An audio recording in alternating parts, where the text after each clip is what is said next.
અને હવે વાત કરીએ રાજકારણની।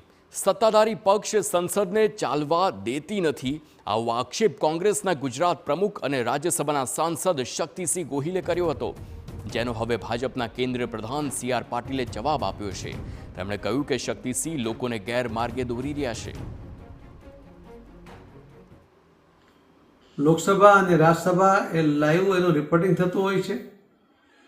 આ દેશના તમામ લોકો એમણે એને લાઈવ પ્રદર્શન જોયું છે કે કોંગ્રેસે અધ્યક્ષના ડાયસ ઉપર ચડીને પણ જે રીતે વાંદરવેડા કર્યા હતા એ પણ લોકોએ જોયા છે, અને જે રીતે સંસદને નહીં ચાલે એના માટેના અલગ અલગ એમણે જે નુસ્ખાઓ કર્યા, એમની હાર તરફ એમના જ કાર્યકર્તાઓનું ધ્યાન ન જાય તે માટે આવા નિવેદનો કરીને લોકોને ગેરમાર્ગે દોરવા માટેનો પ્રયત્ન એમણે કર્યો છે।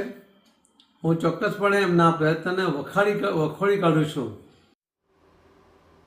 CR પાટીલે શક્તિસિંહના આક્ષેપને વખોડ્યા છે, જવાબ આપ્યો છે। શક્તિસિંહ લોકોને ગેરમાર્ગે દોરવાનો પ્રયાસ કરે છે। કોંગ્રેસ અધ્યક્ષના ડાયલ્સ પર ચડીને વાંદરા વેડા કર્યા છે તેમ પાટીલે જણાવ્યું છે। કોંગ્રેસના અસ્તિત્વનો સવાલ આવી ગયો છે। કોંગ્રેસની હાર તરફ કોઈનું ધ્યાન ના જાય તે માટે નિવેદનો આપે છે। શક્તિસિંહના નિવેદનને હું ચોક્કસથી વખોડું છું, CR પાટીલે જણાવ્યું।